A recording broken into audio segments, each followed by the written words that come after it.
There's been a few people that have emerged since the global lockdown that seemingly had no idea what was going on. We had Jared Leto coming out of a silent retreat, contestants on Big Brother finding out the news, and now something even more astonishing has happened.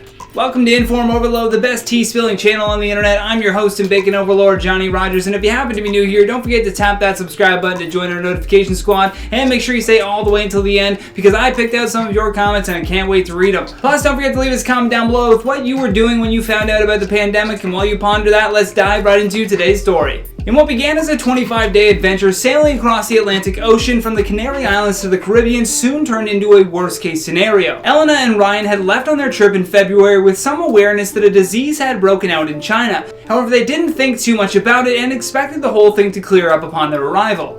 Oh, how we wish this whole thing had only lasted a month. Unfortunately, when they reached their destination in March, the pandemic had a firm grasp on the entire world. Most countries had locked down their borders and only allowed returning citizens to pass.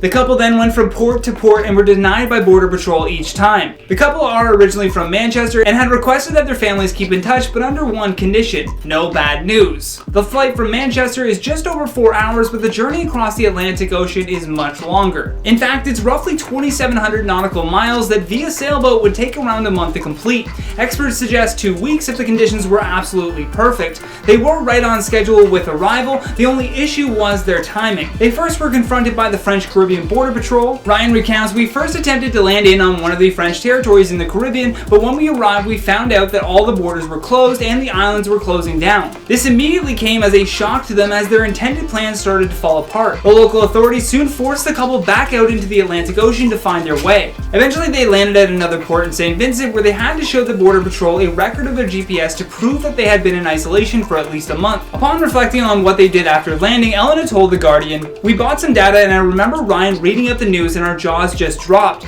It was hard to grasp the scale of it at first," said Ryan. "If you were waking up from a coma now, I think it would be hard to imagine the scale of what had unfolded." Apparently his parents did keep true to their word, because when Ryan called his dad to check in on them, his response was, "Oh, you found out. Don't panic, it's all okay."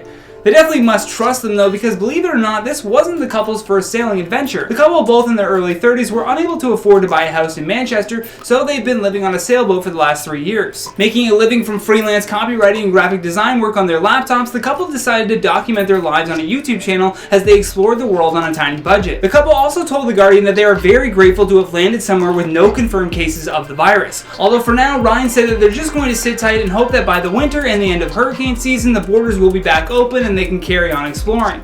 Let's hope it's all over by then indeed. Before we part though, let's check out some of your comments from the video titled "People Spot Scary Figure in Background of TikToker Who Was Home Alone." I love our titles. Francesca says, "At least the TikTok demon is practicing safe social distancing 6+ feet away." I didn't notice that, but valid point. I was too focused on the fact that he might be living with a cat demon. Whitney says, "I'm going to agree with everyone else here, it's a cat." Yeah, I say majority rules on that one. I bet it was his cat and he just leveraged this shock out of boredom. JG says, "The only scary thing is the way he's dancing." At least the scary cat face sort of draws away from that, just a little bit. Clavis says, "It's me, I'm in his attic." Case closed, folks, we got him. Majesty Phenom says, "Totally irrelevant to the topic and I don't know if it's been said already, but this Johnny guy looks like Mr. Beast. Am I tripping?" I have heard that before, but I'm more like a poor Mr. Beast. Well, that's all I have for you today. Thank you so much for watching, and thank you to our editors for making me look so good. If you enjoyed this video, show us some love here by tapping that like and subscribe button. Plus, don't forget to leave us a comment down below with your thoughts on this story. And for more videos like this one, all you gotta do is tap that playlist when it pops up on your screen. From InformOverload, my name is Johnny Rogers, and until next time, stay classy.